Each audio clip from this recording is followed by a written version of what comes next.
Hey there guys, this is my video review for the iPhone 4. I will probably end up doing a text review, and if I do, it'll be on my website at apple-rumors.net. The link will be down below. But let's dive into this video since it's going to be fairly long. I have a lot of points. First point I would like to make is the Retina display. The Retina display is the most beautiful display I've ever seen on a device or a computer or anything. This thing is very crisp. It's clean. It looks great. It's very bright. It displays everything you need to see. The text is great. You don't see any pixels. It's just great. Next point I want to make is the iPhone 4 is actually a lot thinner than you would think than the 3G.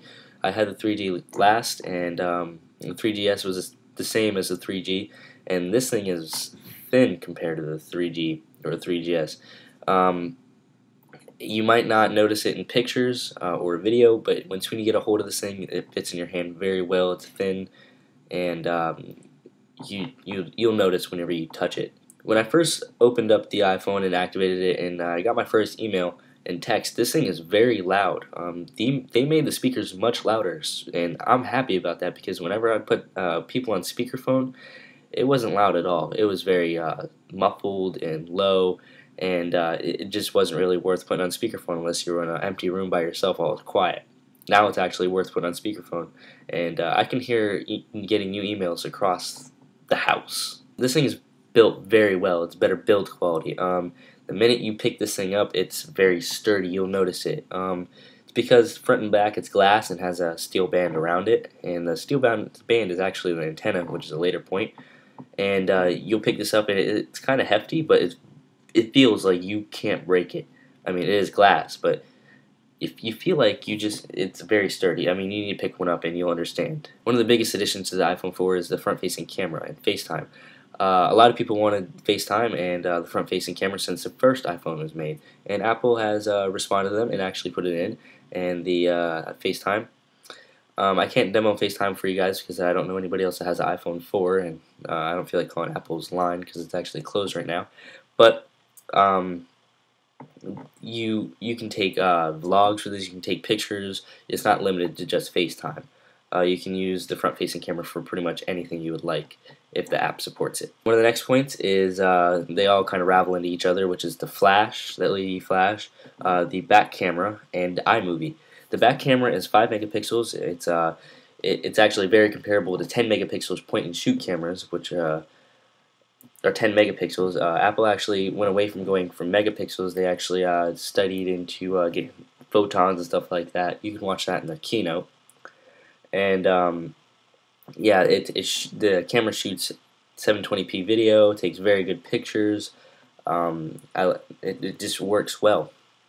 One of the other things is iMovie. iMovie edits this HD video that you can take on your phone, and you can export HD video, you can cut, trim clips, you can add transitions and titles and different stuff like that. And the last thing I want to point out is the LED flash. Flash works very well. It lights up a dark room very, very well. You can toggle it while taking pictures or video. You can have it auto come on, or on all the time, or just off, period. This is a video of the iPhone 4 with very low light. It's actually, I'm using the camera, the LED right now. I'm going to actually turn it off. You can actually see nothing now. But if I turn it back on, bam, you'll see the PS3. These next 2 points kind of go hand in hand, multitasking, and it's much faster. This thing is actually running Apple Silicon, the Apple A4 processor, and has 512 megabytes of RAM, and that's all for multitasking. So the phone is actually very fast. It handles multitasking very well. You can tell it's very snappy. It switches apps very well, and I was looking at iStat app, and it doesn't have very many page outs, so I am not using much RAM, which is a very good thing. I'm sure as more apps come along, I'll use more RAM because they'll utilize it, but it's very nice to see that. Like I said earlier, I was going to talk about the antenna. I actually have no antenna issues because I hold the phone quote-unquote correct, but a lot of people are, and I'm not. But the antenna is actually the whole steel band that's around it. So the bigger part of the steel band is the GSM, AT&T, whatever you want to call it, antenna, and the other part is the Bluetooth the GPS and the Wi-Fi antennas. The last point I would like to make, but the very least point I would love to say, is the noise canceling mic. They put a noise canceling mic on the top. It's obviously a new addition to the iPhone, and the original mic is on the bottom of the phone where it always has been with the speaker. And they actually put the noise canceling mic on the top, unlike the Nexus One. I think the Nexus One's mic is right next to the original mic, but Apple decided to put theirs on the top of the phone and the original mic on the bottom of the phone. So that was my review of the iPhone 4. I hope you enjoy it. I love this thing, and I hope you guys decide to buy this thing too. I highly recommend it. Antenna issues and all, whatever you guys want to complain about there, this thing is very worth a buy. Very, very worth. Thanks for watching.